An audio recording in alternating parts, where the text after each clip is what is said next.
Now it's time for the last word with Ali Velshi hosting. Good evening, Ali. What an excellent show. Thank you, my friend. I appreciate that. I hope you get a little bit of a break this weekend. You too. Hardest working man in the business. Well, I hope you do too at some point. At some point. Thanks. Have a great weekend. We'll see you next week. Sounds good. Thanks, Chad. Well, Republicans knew it was bad. They said so. On the record. Into microphones at closed-door meetings. Republicans knew that the bill would hurt millions of Americans. They knew it would slash Medicaid, leaving 17 million people without health care. They knew it would close rural hospitals. They knew it would devastate nursing homes. They knew it would cut nutrition assistance for poor children. They knew it would add trillions to the national debt. And they voted for it anyway. Why did you change?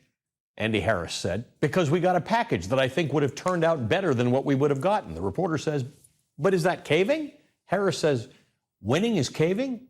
Well, if winning is caving, then I guess we caved. That was Maryland Republican Congressman and chair of the House Freedom Caucus, Andy Harris, just 2 days ago. He said the reconciliation bill was, quote, not ready for prime time.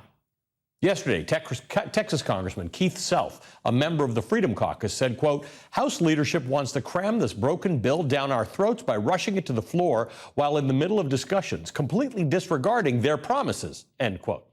Another Freedom Caucus member, the Texas Congressman Chip Roy, said of the bill, quote, I think this is a travesty. He said that 2 days ago. Congressman Ralph Norman wrote, quote, let's be honest, the spending provisions in this thing are massive and will blow up the deficit. We can't keep mortgaging our future, end quote. Yesterday, the Freedom Caucus circulated a 3-page memo detailing the bill's failures. This is all Republicans. I haven't mentioned a single Democrat yet. What changed? The text of the legislation didn't change. What happened between then and 2:30 p.m. today, when Andy Harris and the rest of the House Freedom Caucus voted for this bill? They knew it would increase the deficit, and they caved. They voted for it. The New York Times reports, quote, in the days leading up to the House passage of Republicans' sweeping policy bill carrying President Trump's agenda, members of the ultra-conservative House Freedom Caucus were unsparing in their criticism of the measure. Representative Chip Roy, Republican of Texas and one of the most vocal fiscal hawks in Congress, fired off a series of posts outlining what he said were the seemingly endless list of problems with the bill. Quote, increases deficits and violates the terms of the budget deal, he wrote. Representative Keith Self of Texas called it morally and fiscally bankrupt. In the end, all of them voted for the bill, while those who switched their positions to embrace it alluded to deals they had cut with Mr. Trump to address their concerns. It was not clear what, if any, commitments had been made or whether any would be fulfilled, end quote. The Republican-controlled House of Representatives voted 218 to 214 to approve Donald Trump's budget bill. Republicans cheered its passage. On this vote, the yeas are 218, the nays are 214. The motion is adopted.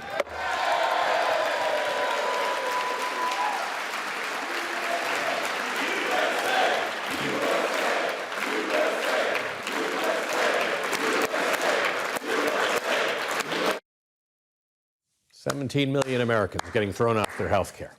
SNAP benefits going away. USA. Only 2 Republicans, Pennsylvania Congressman Brian Fitzpatrick and Kentucky Congressman Thomas Massie, joined the Democrats to vote against the bill.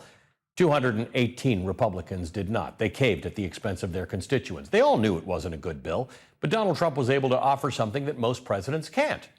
The New York Times reports, quote, a conga line of angsty Republican lawmakers filed through the West Wing on Wednesday, hemming and hawing about the big domestic policy bill that President Trump wants them to pass by Friday. They walked out with signed merchandise, photos in the Oval Office, and by some accounts, a newfound appreciation for the bill. Targets all of a blunt force charm offensive waged with precision by the president. Mr. Trump knows how to make lowly lawmakers feel special. He sends them handwritten attaboys. He takes their phone calls at all hours of the day, even interrupting high-level West Wing meetings so as not to miss them. He brings them to Ultimate Fighting Championship fights, sits them ringside with his entourage. He invites them into the social world at Mar-a-Lago, all of which can feel incredibly heady for small-time members of Congress. Republicans caved to give Donald Trump the win he demanded. Yesterday, the Wisconsin Congressman Derek Van Orden pushed back on that notion. Quote, "The President of the United States didn't give us an assignment.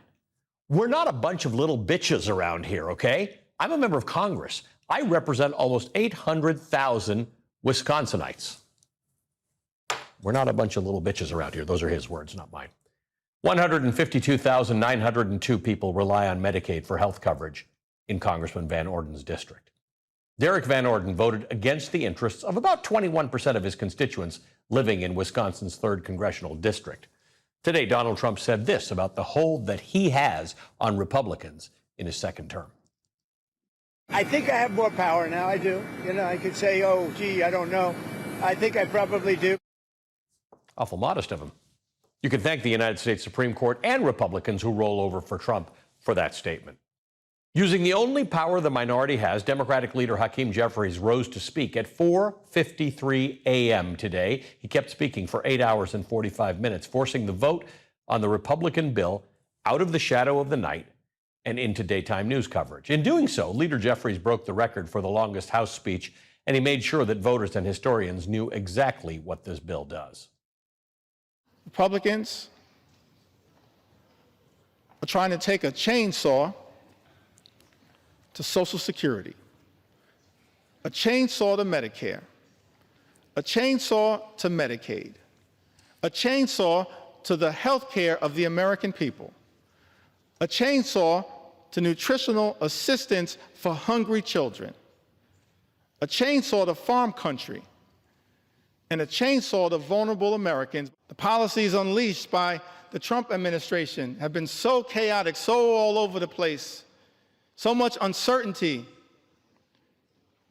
has been created that the economy is being run off track, and nothing has been done to lower the high cost of living.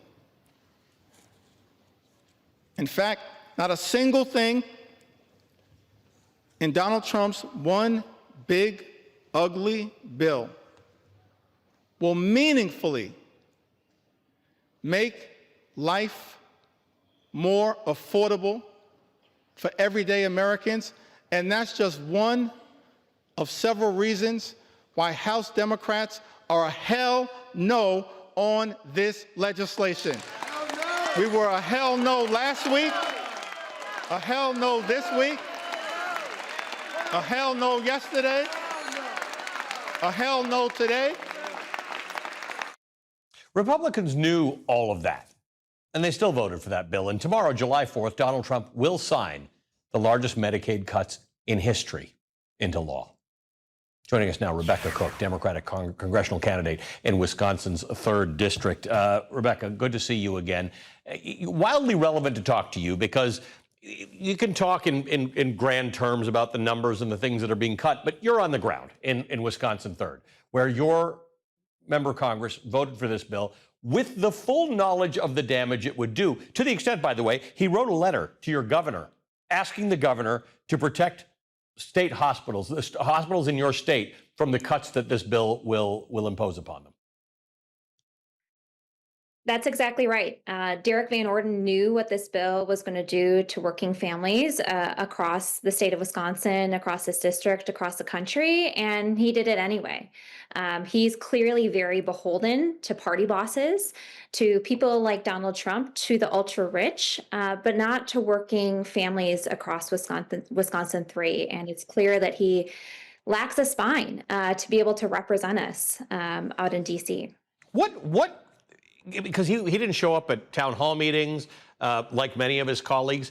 What will get through to them? Because, like we said, the numbers in your district of people who get their health care from Medicaid are enormous. But regardless, lots of people are affected, particularly in rural areas. If you lose a hospital, it's not simply people on Medicaid who lose health services. It's kind of everyone in the area. No, that's exactly right. And I part of why I stepped up to run for Congress is to increase healthcare access and affordability. And while I've been running, we've had 2 major hospitals close in my hometown of Eau Claire, which has been really dramatic in people's ability to be able to get the care that they need. And that has a ripple effect. And with the passing of this legislation, we're going to see more rural hospitals close. We're going to see the access to care get even worse. And I think it's really short-sighted on Republicans' part to what's going to really happen to people's lives. I mean, people are going to die because of the passage of this bill. Let's just draw some attention to the area you're in. You've got this issue with rural hospitals. You've got the issue with SNAP payments being cut, which, again, don't just affect the recipient. It's very little money that people get on SNAP to start with. But the food from there affects farmers. The tariffs that are going to, again, go into effect on July 9th, I suppose, affect farmers in America. So you're getting it from all sides in Wisconsin. Your urban centers are getting it, your healthcare is getting it, your SNAP beneficiaries are getting it, and your farmers are getting it.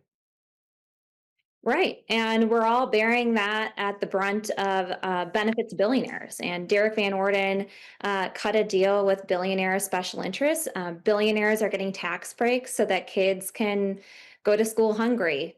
Billionaires are getting tax breaks so that folks can go without healthcare coverage. Billionaires are getting tax breaks so that Republicans can close rural hospitals. And you have to ask yourself, what motivated Derek Van Orden to want to go to Congress? He's not representing us. I'm somebody that grew up in this district. I'm somebody that grew up on a dairy farm here, that we didn't have health insurance most of the time growing up. We just didn't have it at all. And a lot of times my mom was taking jobs off the farm to be able to make that work. And so, it's really concerning about what that's going to look like as we move forward. And this is, tomorrow is day one. And I think that it's important for us, all of us now coming together to think about what can we do to change this. And I think it's really focused on electoral wins and thinking about who are we sending to Congress to represent us? And it's not people like Derek Van Orden that we want to be there. Do you think this will have the knock-on effect? Because Jen Psaki was just talking to somebody who had sort of heard Joni Ernst say, well, we're all going to die anyway. And he's now running against her in the election. Do you think it'll serve to get people who, generally speaking, don't think of themselves as potential members of Congress to actually run and represent the interests of actual Americans who need these services? As far as like running for Congress or running for office?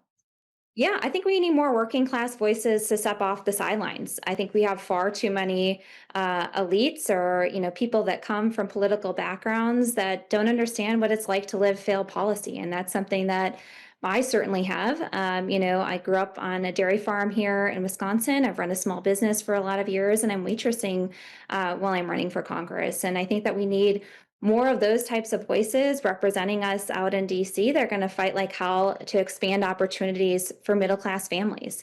And a lot of times it just takes those experiences and those lived experiences to bring to the table to legislate in a way that actually makes a difference. Nice to see you again, Rebecca. Thanks always for joining us when we ask you to. Appreciate it. Rebecca Cook is a Democratic congressional candidate in Wisconsin's 3rd District. Joining us now is Kathleen Sebelius, the former Health and Human Services Secretary during the Obama administration, former governor of Kansas.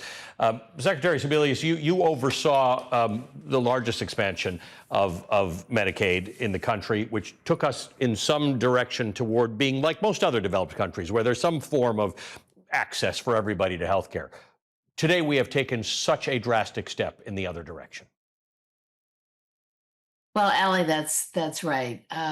It's heartbreaking for the families who felt that they were finally safe and secure. The Affordable Care Act is now 15 years old.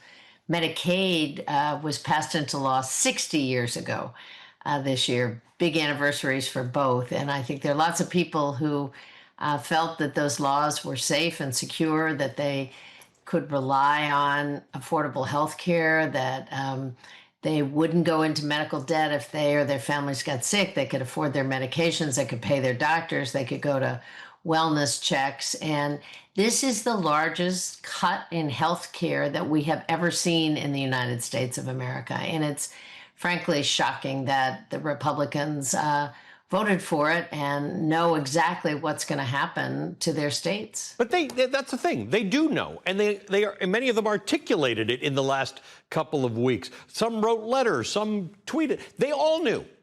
And yet they cast the vote in order to do it. Why do you, I mean, you've been a governor, you've been in politics. What has happened in this country? What's going on?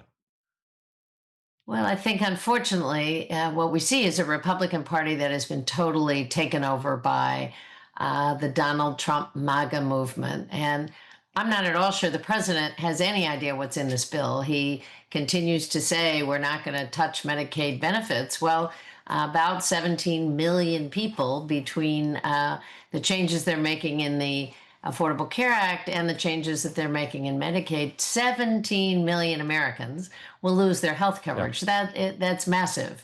And it, as you said earlier, and Rebecca said articulately about Wisconsin, you know, I also live in a state of Kansas where we've seen rural hospitals close already.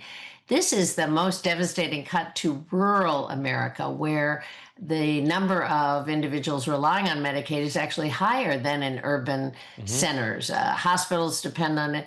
Federally qualified health centers are likely to go out of business or have great struggles. They have the same rules as hospitals in that people who come through the door, they take and treat. And again, people think that those health centers are safe and secure. This bill makes them on very, very shaky ground, Ali. And what we need is people like Rebecca not only to rise up and run for Congress, but we need the same voices that helped to pass this law 15 years ago to stand up and speak out. Moms whose kids have special needs, who now are terrified that those services will go away. People in nursing homes. Medicaid is the largest payer of nursing homes throughout the country. 40% of the births are paid for by Medicaid, more in rural areas. And what we know is in rural areas, we already have a mortality penalty.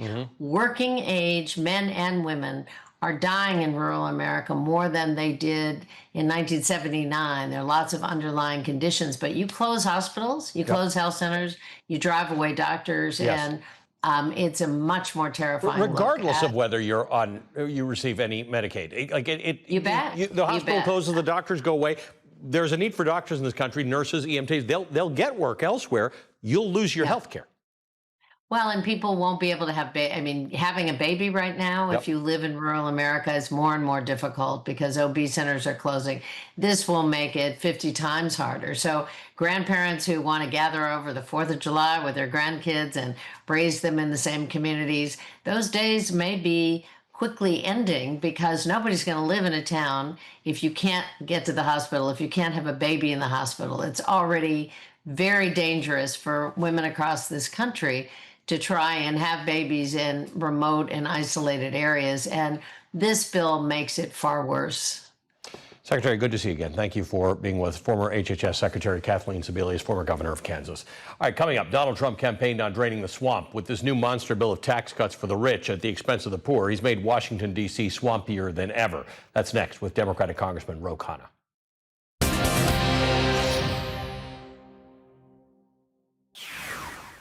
And this one big, ugly bill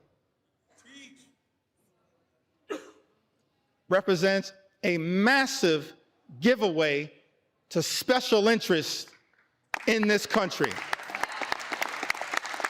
And we reject special interests because our job here in the United States of America, Mr. Speaker, is to protect the public interest at all times, today, tomorrow, always and forever.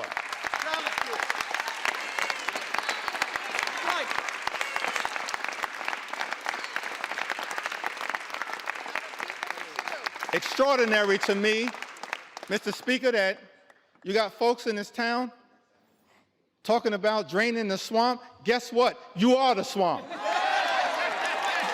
You are the swamp. You are the swamp. We've never seen anything like this. The type of corruption that has been unleashed on the American people and has poisoned, Mr. Speaker, this bill. House Democratic leader Hakeem Jeffries, that was just a small fraction of his record-setting floor speech. He was, of course, referencing Donald Trump's campaign slogan, "Drain the Swamp," which has been picked up by MAGA Republicans. Trump claimed he wanted to rid Washington of corruption, the swamp. But like most things with Trump, sounds like a projection.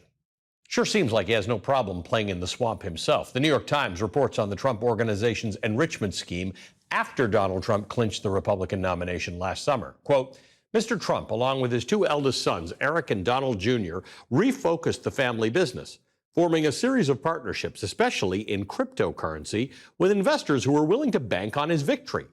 Once Mr. Trump won the presidency in November, that approach kicked into overdrive. His family business announced numerous new deals that would financially benefit Mr. Trump directly, even as he made policy decisions that affected those industries or that involved countries in which the United States had political interests. Most glaringly, Mr. Trump is now both a partner in several crypto ventures and, as president, crypto's chief policy regulator. And he signaled that he wants his administration to have a hands-off approach to digital currencies, end quote. The Times cites Donald Trump's mounting losses in civil court as a catalyst. Quote, an analysis by the New York Times of thousands of pages of internal Trump Organization documents filed in one of the legal actions against him suggests a more urgent motivation for Mr. Trump's behavior. A need, rather than simply a desire, for easy money to keep his empire intact, end quote. Just this past week, Donald Trump posted this on his social media site, an ad for Trump cologne and perfume retailing for $249 a bottle. We haven't mentioned the golden sneakers, the pricey watches, the new cell phone, the gold one, or the digital trading cards. We've never seen a president of the United States so brazenly attempt to profit off of his role as commander-in-chief before, which is why the passage of the signature budget bill, characterized by The Atlantic as, quote, the largest upward transfer of wealth in American history, end quote, seems emblematic of Donald Trump's presidency. My next guest, the Democratic Congressman Ro Khanna, is going out to Republican House districts to make sure Americans know what's in this bill. Joining me now, Democratic Congressman Ro Khanna of California. He's a member of the Oversight and Armed Services Committee. Congressman, good to see you again. Thank you for being with us tonight. Great to be on. Congressman, let's talk about this. This particular bill, unpopular. It's polling it's unpopular. Republicans know it's unpopular. They've argued about it, whether it's because it increases the debt by more than they would like, or the deficit, or because it cuts rural spending or healthcare spending or Medicaid. But it's still passed. Talk to me about this, because you're going out there, you're going to talk to people in red districts. Are you going to tell them something they don't know, or do they know how bad this is? I've got two names for you, Thomas Massie and Senator Tillis, and that explains why this bill passed. It passed because of fear, because the reality is when you cross Donald Trump, when you say anything against him, Donald Trump unleashes his entire political apparatus and says, I'm going to spend $20 million against you and get you out. That's what he did to Thomas Massie when Massie opposed him on this bill in the war in Iran. And Tillis, who knew that this bill would doom his chances in North Carolina, as soon as he said something, basically was forced into retirement. So I don't think that the full scope of these cuts are known to people in these districts because, of course, their own members aren't talking about them. They don't know that their premiums are going to go up, even private insurance, because hospitals are going to be charging private insurance more to make up for the Medicaid cuts. They don't know that anyone who's on the Affordable Care Act is going to have a premium increase. They don't know that some of the hospital services are going to be cut. And I think it's important for Democrats to get out there, not to tell, but to show, to talk to people who are going to have higher premiums, who are losing health care, and to uplift those stories. So let's talk about the math here. This is a $4+ trillion tax cut that Republicans would have you think is not really an addition to the deficit, because they don't apparently like doing that. At the expense, and even the Medicaid cuts don't even come close to making up for that tax cut. But it is an upward transfer of wealth. Then we've got the conversation I was just having about Donald Trump selling everything under the sun to everybody. And then we've got the deregulation, not just of crypto, which you understand very well, but just generally speaking, deregulation. This is one big grift, but it's also one big gift to the billionaires in this country. It is. I mean, it's the first bill in modern history that actually makes working class folks and poor folks, low income folks, poorer, and takes that money and gives it to the billionaires in my district who don't need it, who actually should be taxed more, not taxed less. I mean, the Bush tax cuts and Trump's first tax cuts, they were just disproportionate. They gave more tax cuts to the wealthy and very meager tax cuts to the working class. This is worse. This takes away from the working class and the low-income Americans and gives that money to the richest Americans. It is so brazen. It is just terrible, terrible policy, and it's going to hurt most, Ali, our kids, because they're the ones who are going to be in families who are in a poverty trap, who aren't getting health care, aren't getting food security. Whatever you think about the parents, it's the kids that are going to suffer, and it's this country that's going to suffer as a result. So given the dissatisfaction around this bill amongst Republicans and Democrats, and by the way, amongst the people who are going to be hit by this, who are also going to be disproportionately Republicans, why does Donald Trump make a statement like he did today to say, I'm more powerful than I was before, I've got more power over these members of Congress? There doesn't even seem to be any sort of sense that justice will come as a result of this. Tell me how this plays out to you. Well, he is more powerful. I mean, it's amazing. It was an artificial deadline, July 4th. Yep. There was no reason to do it. And he gets every Republican so fearful of him to be in line. Now, what's sad about Donald Trump? I mean, it just from a sense of as an American, you're a second-term president and you're selling fragrance. Like, I mean, I'd rather you try to be on Mount Rushmore. Isn't that what second-term presidents usually do? They want to care about history.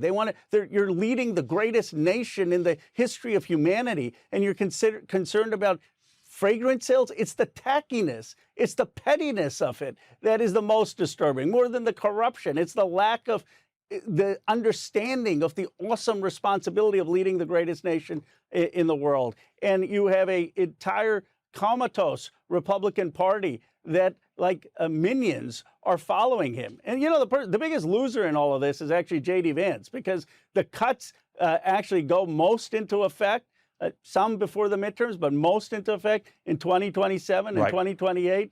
Donald Trump may not face the consequences, but this basically has killed J.D. Vance's aspirations for higher office. And I think it was shocking to me that he went along casting the decisive vote.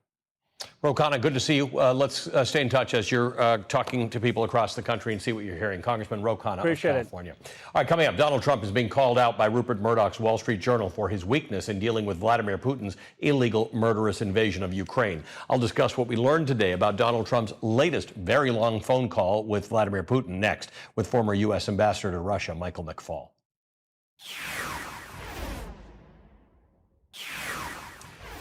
Today, Donald Trump spoke by phone with Russian dictator Vladimir Putin for roughly an hour.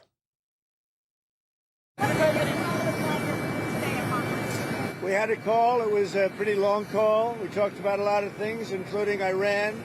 And we also talked about, as you know, the war with Ukraine. And I'm not happy about that. I'm not happy about that. Any progress with him on a deal with Ukraine? Do you feel like you made any progress with him? No, I didn't make any progress with him today at all. Unusually self-aware comment from Donald Trump. After the call, Putin's foreign policy advisor, Yuri Ushakov, released this statement. There was a detailed discussion of the situation surrounding Iran and the state of affairs in the Middle East in general. The Russian side emphasized it was crucial to settle any and all contentious issues, differences, and conflicts exclusively via political and diplomatic means. The conversation between the two presidents has, as always, shown that they are on the same page. The two presidents will naturally continue communicating, and we'll have another conversation soon, end quote. Trump and Putin are on the same page, says Putin's advisor. Axios reports Ushakov also told reporters Trump stressed during the call that he wants to end the war between Russia and Ukraine swiftly. Putin told Trump that Russia is not going to give up on its goals in Ukraine. Ushakov said, adding that Russia sees its peace talks with Ukraine as a bilateral issue that the U.S. shouldn't be actively involved in. So Trump wants to end the war swiftly. Putin says it's not going to give up on its goals and that the U.S. shouldn't be actively involved. This call happened just 2 days after the Defense Secretary, Pete Hegseth, blocked the delivery of Patriot missiles to Ukraine, missiles already approved and paid for under the Biden administration. Now, these air defense systems are vital to Ukraine's ability to defend itself. Ukraine's deputy foreign minister says the delay, quote, would only encourage the aggressor to continue the war and terror rather than to seek peace, end quote. The aggressor, in case this has become confusing in the Trump administration, is Russia. Putin is already acting on that advantage. The Kremlin has intensified airstrikes on Ukraine, and the Wall Street Journal reports that Russia has massed 50,000 troops near the Ukrainian border city of Sumy, where they outnumber the Ukrainians roughly 3-1, according to soldiers who are fighting there. The New York Times reports that Trump has issued no new sanctions against Russia related to the full-scale invasion of Ukraine. In some cases, the administration has eased restrictions. The result has created an opening for new dummy companies to funnel funds and critical components to Russia, including computer chips and military equipment that would otherwise be cut off to the Kremlin. Donald Trump is letting Russia rebuild. He's withholding critical aid to Ukraine. He's easing sanctions. He's holding pointless calls with Putin in which Trump has not been able to persuade Putin of anything. It all adds up to a glaring green light from Donald Trump to Russia's dictator, basically saying the United States is not going to stand in your way. Trump has undermined our allies and betrayed the principles that once defined American leadership in the world. Joining me now is Michael McFaul, who served as the U.S. ambassador to Russia from 2012 to 2014. He's an MSNBC international affairs analyst. Ambassador, good to see you again. I was actually kind of impressed that Donald Trump said to the reporters he got nothing done in this call, because the rest of us have been watching the show unfold for a while, realizing that Donald Trump is getting nothing done with Vladimir Putin except giving him permission to continue his aggression in Ukraine. Well, I agree. If you're looking for some good news amongst a lot of bad news with respect to this horrific invasion and attacking of civilians today, and it just escalated since we've been in the last couple hours here, that's it. But then what does he do with that? Yeah. Okay, he now has diagnosed the problem. Putin's not listening to him. Putin's not even, this amazing thing that Mr. Ushakov said, somebody I used to deal with closely, that we don't want you to be involved in any negotiations now. Well, that is just saying you are weak, President Trump. We don't care what you want to do. So now what is the president going to do about it? Because we look weak.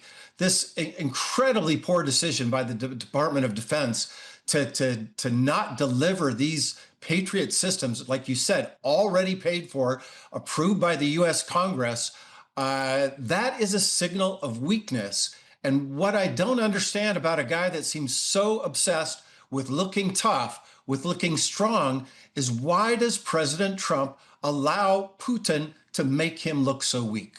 You know, in my tours in Ukraine, we would see interceptions of Russian missiles coming in, and the intercepting anti-missile, the interceptions. It's one of the few reasons why Russia doesn't have air control over Ukraine. And it's really important, because if that were to not be the case, it would be very hard for the Ukrainians to continue to mount a legitimate defense. You're exactly right. And this is the one weapon system, the Patriots, that's what we're talking about, and the interceptors that are depleted now. It's the one system that they need us, the United States, to have. They've done a lot of creative things, as you know, with drones, making all kinds of weapons productions, buying weapons now, getting weapons from the Europeans. The Europeans now provide, in the aggregate, more military assistance to Ukraine than we do. But when we're talking about missile defenses, and particularly the Patriot system, that's what they need us for. And that's what, tragically, the Trump administration, with no explanation, by the way, talking to the Congress about it, decided to pause 2 days ago. I want to bring up something. Reuters was reporting about Vladimir Putin's discussion with Emmanuel Macron, the first time those two have talked in nearly 3 years. But it's important. On Ukraine, Putin reiterated his position to Macron that the war was a direct consequence of the West's policy, which he said had ignored Russia's security interests over the past few years. Any possible peace agreement between Russia and Ukraine should have a comprehensive and long-term character and be based on new territorial realities, the Kremlin quoted Putin as saying. This was the argument used at the beginning of the war, that this war is your fault, that you, NATO, even though Ukraine's not a member of NATO, you pushed up against our borders, you pushed us back, you hemmed us in. Vladimir Putin is stuck on that, is never going to be unstuck on that. Tragically, that's right. And let's just be crystal clear. There was no threat to Russia when Putin decided to invade Ukraine. No threat, absolutely. No NATO country has ever attacked the Soviet Union or Russia. And as you just underscored, Ukraine was not a member of NATO when they were invaded. But that phrase, new territorial realities, that means that he wants to take parts of Ukraine. That is an imperial design that he somehow wants the West to recognize. And I know that President Macron will never do that. I hope President Trump also will never do that. Ambassador, good to see you as always. Thank you for being with us. The former United States Ambassador to Russia, Michael McFaul. All right, coming up, the Democrats' defiance to Donald Trump's disaster budget bill was given a clear and strong voice today by a record-breaking floor speech by the House Democratic leader, Hakeem Jeffries. We'll show you some of the best moments from that speech when we come back.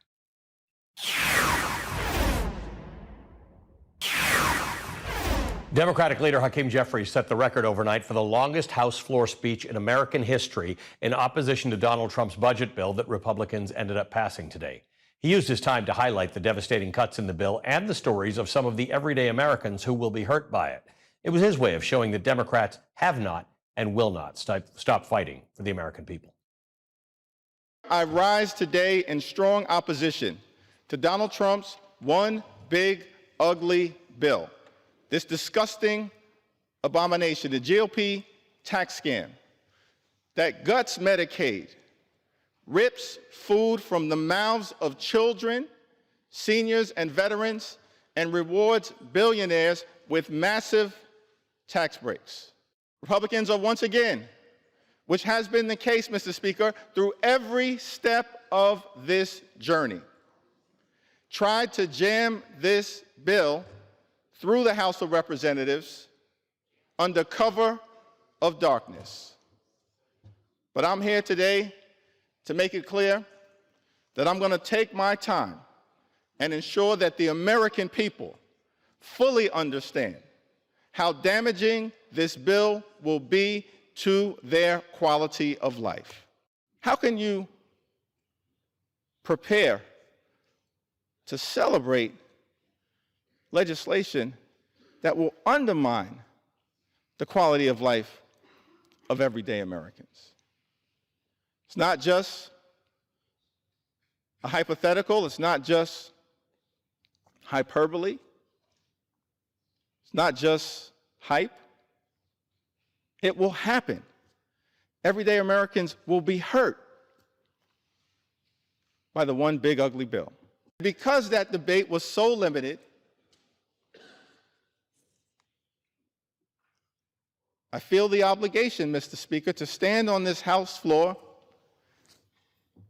and take my sweet time to tell the stories of the American people. And that's exactly what I intend to do. Take my sweet time on behalf of the American people. Republicans are trying to jam a budget down the throats of the American people that will close hospitals, close nursing homes, and detonate the ability of millions of people to access home care. That's shameful. It's not the type of leadership that this country needs right now, but that's what we're getting.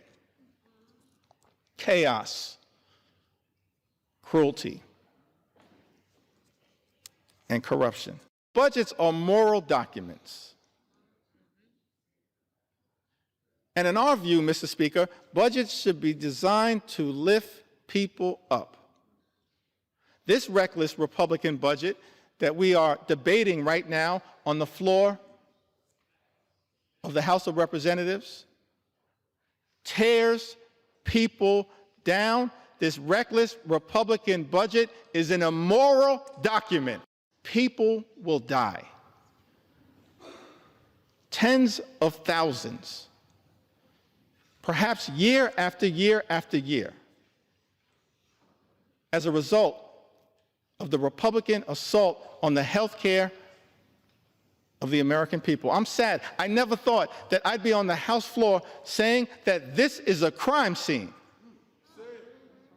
And House Democrats want no part of it. How is it, Mr. Speaker, that so many of our colleagues on the other side of the aisle had principled opposition just a few hours ago and now seem prepared to fold on the floor of the House of Representatives? Don't you have some responsibility, Mr. Speaker, to say to the American people what happened? What deals were cut? What occurred in the back room? It will all come out one way or the other. Not a single thing in Donald Trump's one big, ugly bill will meaningfully make life more affordable for everyday Americans. And that's just one of several reasons why House Democrats are a hell no on this legislation. We were a hell no last week, a hell no this week, a hell no yesterday, a hell no today, and we'll continue to be a hell no on this effort to hurt the American people. So as I take my seat, I just want to say to the American people that no matter what the outcome is on this singular day, we're going to press on. We're going to press on for our children, press on for our seniors, press on for our veterans, press on for our unions, press on for our farmers, press on for our dreamers, press on for working class Americans, press on for the middle class, press on for all who aspire to be part of the middle class, press on for the poor, press on for the sick, press on for the afflicted, press on for the least, press on for the lost, press on for the left behind, press on for the rule of law, press on for the American way of life, press on for democracy. We're going to press on until victory is won. I yield back.